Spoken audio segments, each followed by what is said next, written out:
Assalamualaikum warahmatullahi wabarakatuh. Selamat pagi dan salam sejahtera bagi kita semua. Perkenalkan, saya Eko Haryanto, dosen tetap pada program studi budidaya perairan Fakultas Pertanian Universitas Batanghari Jambi. Sehari-hari saya mengajar pada bidang ilmu spesifik saya, yakni sistem dan teknologi aquaculture. Pada kesempatan kali ini, saya akan menjelaskan teknik dan metode pembelajaran saya pada salah satu mata kuliah yang saya ampu, yakni Fisika, Kimia, dan Biologi Perairan dengan bobot 3 SKS dengan metode DIA, Delivery, Interaction, dan Assessment. Sebelum saya menjelaskan metode pembelajaran yang saya lakukan, terlebih dahulu saya akan menjelaskan deskripsi singkat terkait dengan mata kuliah ini, meliputi deskripsi mata kuliah, learning outcome atau luaran yang diharapkan pada mata kuliah ini, serta metode pembelajaran yang saya terapkan pada saat perkuliahan. Baik, selanjutnya, deskripsi mata kuliah Fisika Kimia Perairan ini adalah merupakan mata kuliah yang dikelola oleh program studi yang bertujuan untuk menggambarkan atau memberikan daya nalar pada mahasiswa dalam rangka membangun kemampuan berpikir yang kritis, logis, dan sistematis terkait bidang ilmu fisika, kimia, dan biologi perairan. Kemampuan dasar ini didapatkan dengan pembahasan komprehensif tentang deskripsi fisik, deskripsi kimia, dan deskripsi biologi perairan. Terkait juga dengan pengaruh parameter fisika kimia perairan dan parameter biologi perairan, serta pengaruh parameter fisika, kimia, dan biologi perairan terhadap fisiologi ikan, serta bagaimana cara mengukur parameter fisik, kimia, dan biologi perairan tersebut, dan bagaimana dinamika parameter fisika, kimia, dan biologi perairan tersebut, serta peran mikroorganisme dalam lingkungan perairan dan dampak pencemaran bagi lingkungan aquaculture. Oleh karena itu, dari deskripsi mata kuliah ini sangat diharapkan mahasiswa mempunyai learning outcome atau capaian pembelajaran setelah mahasiswa selesai mengampu mata kuliah ini. Learning outcome yang diharapkan pada mata kuliah ini meliputi dua hal penting. Yang pertama adalah keterampilan umum yang didapatkan oleh mahasiswa, serta keterampilan khusus yang nanti akan didapatkan oleh mahasiswa juga. Keterampilan umum yang diharapkan pada mata kuliah ini adalah mahasiswa diharapkan mampu melakukan pengelolaan lingkungan perairan, baik lingkungan perairan sungai maupun danau. Yang kedua adalah mahasiswa mampu melakukan manajemen kualitas air dalam lingkungan aquaculture atau lingkungan budidaya. Yang ketiga, mahasiswa mampu membuat dan melakukan perencanaan pengelolaan kualitas air dan membuat keputusan terhadap hasil analisis kualitas air yang telah diukur di laboratorium dengan memberikan keputusan yang berbasis dengan data. Dan yang terakhir adalah mahasiswa diharapkan mampu berkomunikasi, mendiseminasikan, dan mempresentasikan serta memberikan gambaran yang komprehensif tentang data kualitas air yang didapatkan. Selain kompetensi umum, diharapkan juga mahasiswa memiliki kompetensi khusus meliputi mahasiswa mampu mendeskripsikan dan menerapkan konsep fisika kimia perairan, baik perairan sungai dan danau. Yang kedua adalah mahasiswa mampu menjelaskan hubungan antar parameter fisika kimia perairan. Dan yang ketiga, mahasiswa diharapkan mampu memahami dan menjelaskan pengaruh parameter fisik, kimia, dan biologi perairan terhadap fisiologi ikan. Yang keempat, mahasiswa diharapkan mampu melakukan kegiatan laboratorium dengan cara mengukur dan menganalisis parameter fisika, kimia, dan biologi perairan. Dan yang kelima adalah mahasiswa diharapkan mampu menganalisa dinamika parameter fisika, kimia, dan biologi perairan dalam lingkungan aquaculture. Yang keenam, mahasiswa diharapkan mampu mendeskripsikan peran mikroorganisme dalam lingkungan aquaculture. Yang ketujuh adalah mahasiswa diharapkan mampu memahami dampak pencemaran bagi lingkungan aquaculture dan mampu mengkaji dan menganalisa permasalahan dan membuat plan project. Untuk menghasilkan learning outcome tersebut, saya telah menyusun beberapa bahan kajian yang akan saya sampaikan dalam perkuliahan pada mata kuliah ini sebanyak 14 kali pertemuan dan 2 kali asesmen secara umum.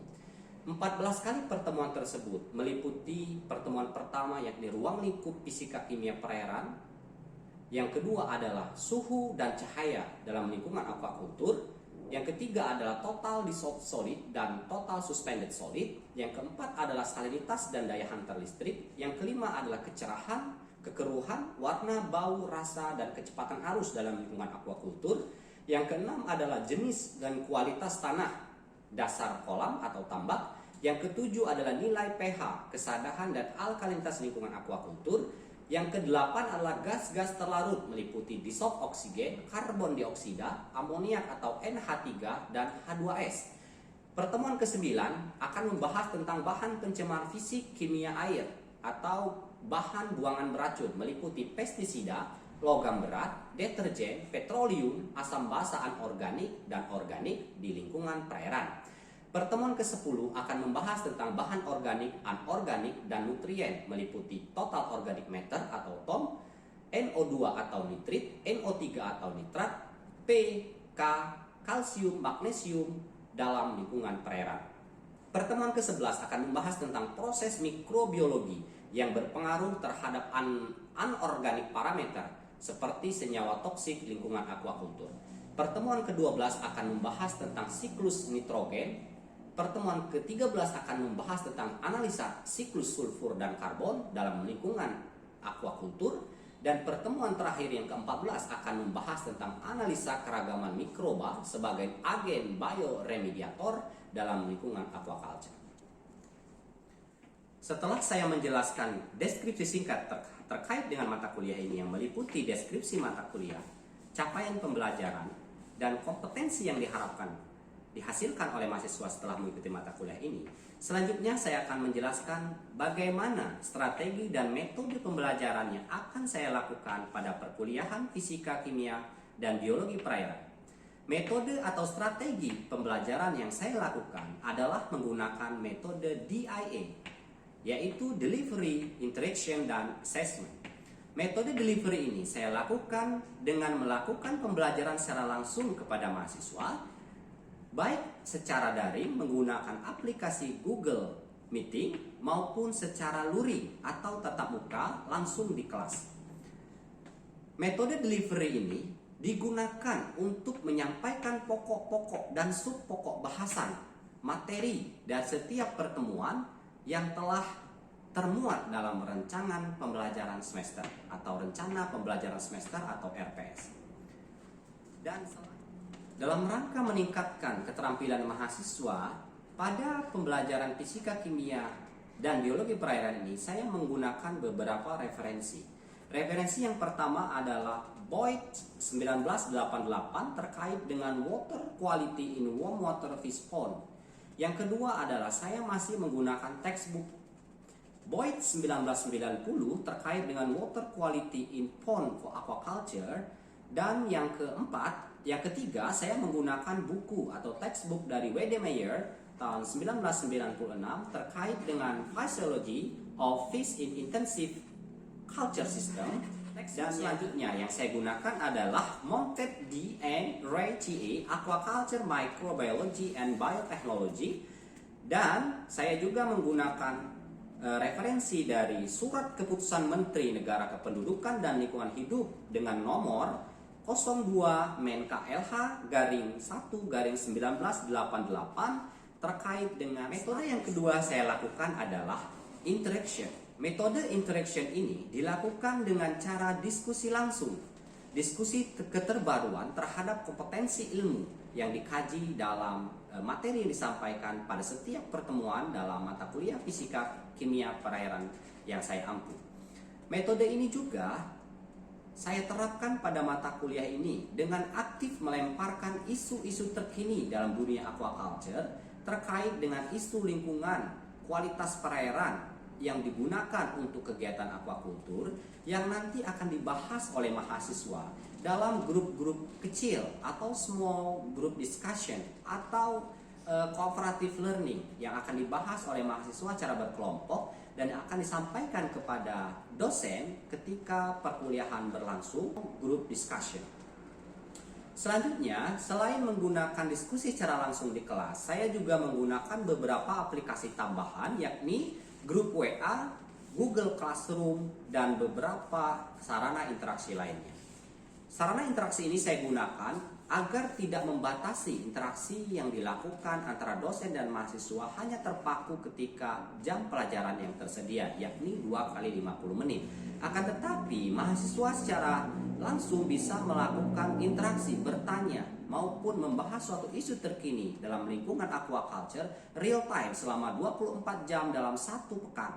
Artinya, mahasiswa bisa melakukan diskusi secara langsung dengan dosennya melalui aplikasi yang saya gunakan, yakni grup WA. Metode yang ketiga yang saya gunakan dalam perkuliahan fisika, kimia, dan biologi perairan ini adalah metode assessment. Metode assessment ini dilakukan untuk mengevaluasi dan melakukan penilaian terhadap mahasiswa dari proses perkuliahan yang telah dilakukan. Sebenarnya, metode ini telah disampaikan oleh dosen pada saat pertemuan pertama, minggu pertama perkuliahan, di mana pada minggu pertama perkuliahan, proses penilaian atau assessment ini setelah dijelaskan dalam kontrak perkuliahan, sistem penilaian yang diberikan pada mata kuliah ini. Sistem penilaian atau assessment ini saya lakukan dalam 2 hal. Yang pertama adalah menilai penguasaan materi oleh mahasiswa yang dilakukan per pertemuan dengan cara melakukan kuis, pretest, dan posttest. Yang kedua adalah mengevaluasi kemampuan mahasiswa dalam mengikuti perkuliahan 7 minggu pertama, yakni melakukan ujian tengah semester, dan 7 minggu terakhir, yakni melakukan ujian akhir semester. Selain itu, juga dilakukan asesmen terhadap tugas yang diberikan oleh dosen kepada mahasiswa, tugas terstruktur atau pembuatan makalah yang diberikan oleh dosen kepada mahasiswa sesuai dengan materi yang dijelaskan pada pertemuan tersebut. Baiklah, selanjutnya saya tampilkan cuplikan video mengajar saya secara tatap muka yang dilakukan pada pertemuan yang ke-11 pada mata kuliah fisika, kimia, dan biologi perairan. Baik ya, Assalamualaikum warahmatullahi wabarakatuh. Waalaikumsalam warahmatullahi wabarakatuh. Selamat siang dan salam sejahtera bagi kita semua. Baik, sebelum kita mulai perkuliahan pada siang hari ini, maka bersama-sama kita berdoa menurut agama dan kepercayaannya masing-masing. Berdoa di persidangan.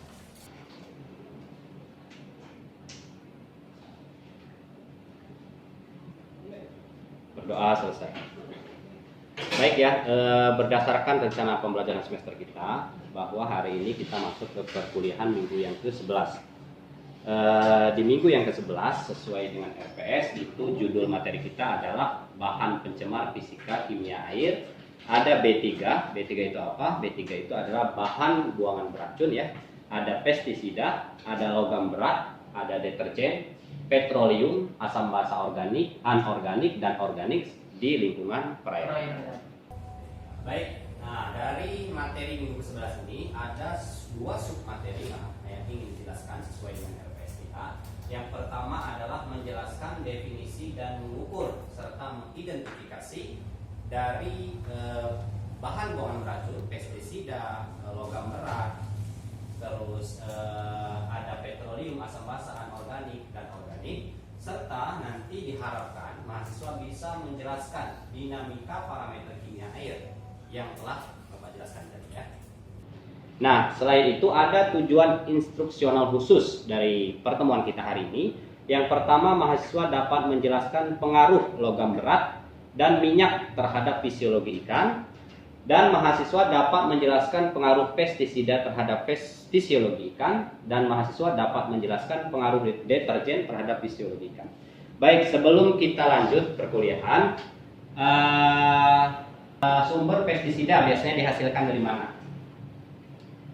Baik, Anissa silakan. Dari hasil limbah rumah tangga. Hasil limbah rumah tangga seperti Buangan cucian. Terus ada satu lagi, biasanya juga pestisida itu kan kimiawi ya. Nah, ada lagi yang biasanya dia orang pertanian melakukan, kita di ujung tuh kolom-kolom kita. biasanya dihasilkan dari apa pestisida itu selain dari rumah tangga? Dari kotoran. Kotoran apa? Kotoran misalnya dari spitek rumah tangga. Rumah tangga. Nah, ada satu lagi pestisida itu spesifiknya bukan ke rumah tangga ya, tapi pestisida itu ke penggunaan pupuk kimiawi dari pertanian. Contohnya ini, kita punya landscape lahan orang-orang pertanian padi, terus ada palawija itu di atas tuh. Nah, dia mengalirkan air, kita di bawah orang-orang aquaculture biasanya ada kolam, ada sungai dan macam. Mereka melakukan pemupukan secara kimiawi. Pakai apa biasanya? Ada pakai urea, ada pakai NPK dan lain-lain.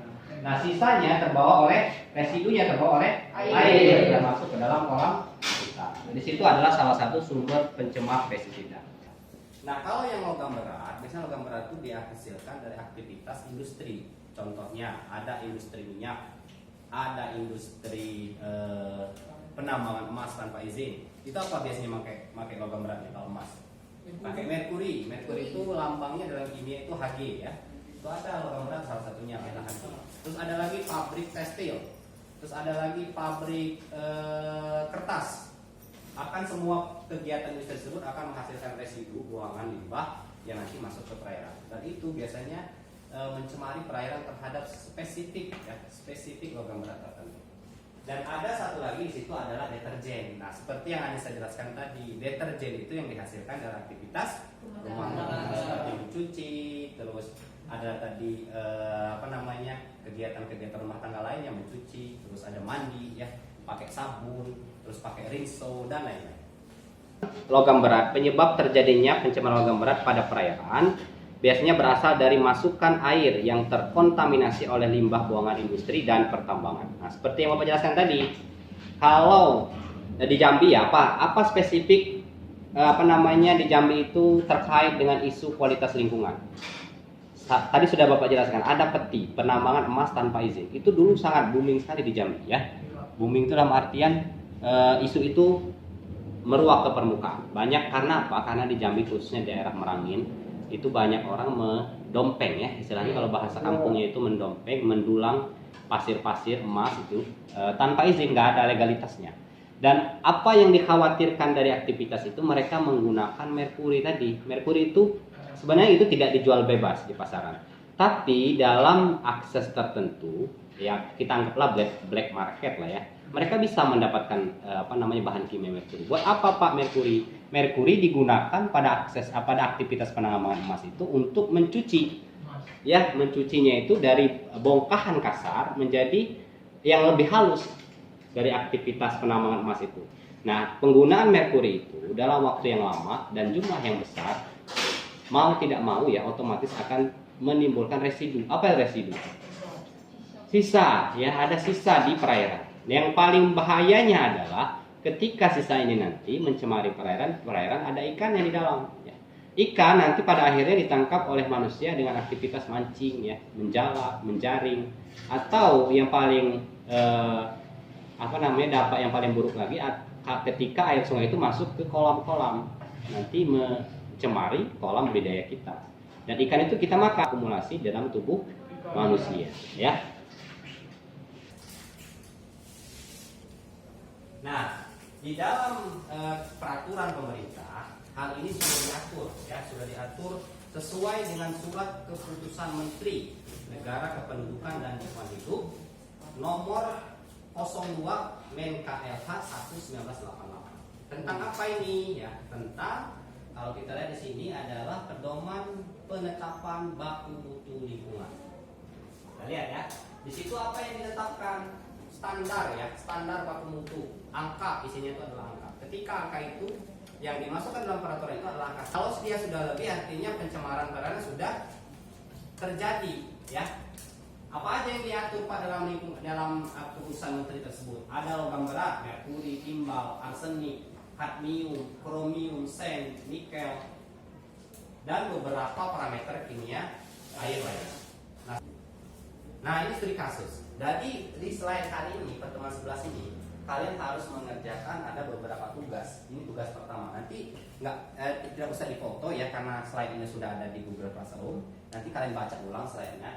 Tugas pertama nih, nanti kalian tulis aja, tulis tangan di kertas. Berarti kalau ada 4 tugas, ada 4 kertas ya.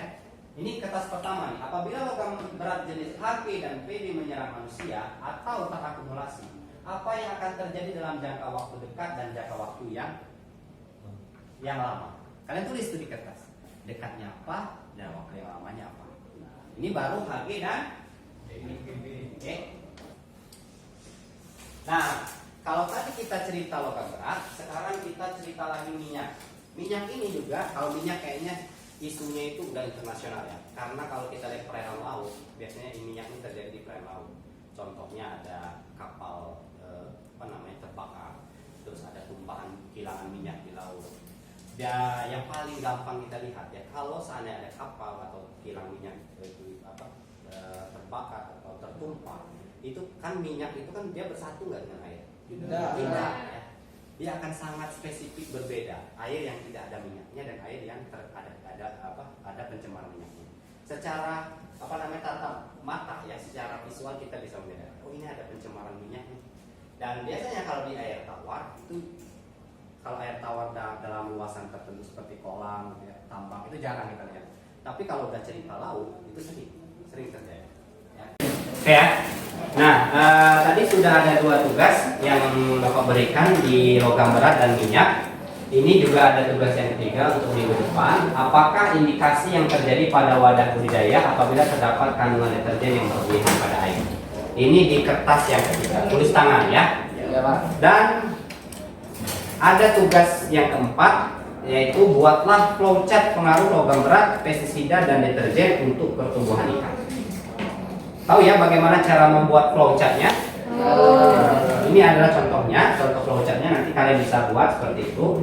Dan banyak sekali contoh ya flowchart yang ada di Google. Bukan contoh yang dijadikan jawaban, tapi lihat soalnya ya. Pengaruh logam berat, pestisida dan deterjen untuk pertumbuhan ikan. Bisa dicari sumbernya dari jurnal baik nasional maupun internasional, bisa dari tesis disertasi dan skripsi, bisa juga dari buku. Ya, yang baik, mungkin hanya itu materi kita pada hari ini. Silakan jika ada pertanyaan dibuka untuk 2 pertanyaan awal. Nanti ada pertanyaan dari saya, biar kita bisa berdiskusi ya. Ada kasus, ada pertanian padi ya, ada pertanian padi, dan juga di situ ada budidaya ikan nila. Biasanya dalam aquaculture disebut dengan nila. Nah, coba tolong jelaskan, mungkin 1-2 orang di antara kalian, apa yang akan terjadi pada ikan ketika pada sistem nila padi itu dilakukan pemupukan kimiawi. Oke ya. Jadi dari soal yang Bapak berikan tadi itu akan bisa membuat jawabannya berbeda-beda tergantung dari pendekatan kalian dan menguji ya pola pikir dan pendekatan studi kasusnya jawabannya seperti itu. Nah, apa yang akan terjadi pada ikan ketika dilakukan pemupukan kimia pada padi? Silakan Anissa. Ketika dilakukan aktivitas pemupukan pada sistem budidaya minyak padi, yang terjadi pada ikan itu respirasinya, sistem pernapasannya. Ketika dia minum air yang diberi pupuk, padinya yang diberi pupuk, maka langsung terkontaminasi dengan insangnya. Jadi insang kan mungkin. Oke, bagus ya. Satu sudut pandang ya, atau satu pendekatan sudah dijelaskan oleh Anissa bahwa kalau ikan terpapar dengan pupuk kimiawi, urea, NPK dan yang lain, yang pertama terjadi adalah mengganggu sistem respirasi atau pernapasan, di mana akan terjadi kerusakan pada insan. Kalau insannya sudah rusak, mau tidak mau ikannya gagal napas ya, pada akhirnya akan mati. Oke, cukup untuk perkuliahan hari ini. Terima kasih atas perhatiannya. Bapak ucapkan mohon maaf ya untuk semua kesalahan dan kekurangannya. Dan sekali lagi terima kasih atas atensinya. Sesuai dengan RPS kita, jadi hari ini kita ada post test untuk pertemuan minggu ke-9 dan ke-10. Soalnya sudah Bapak siapkan. kita prosesnya lewat quizzes ya. Silakan siapkan HP-nya.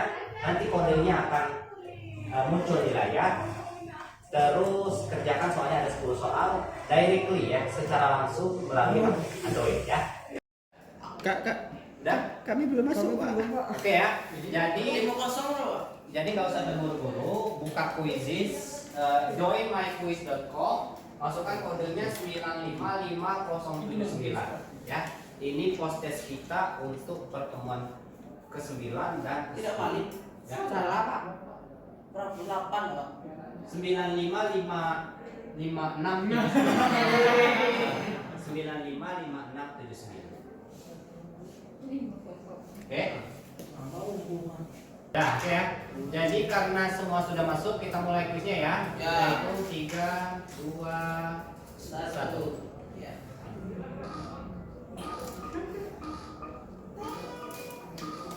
Fokus ya dan saling kontak ya.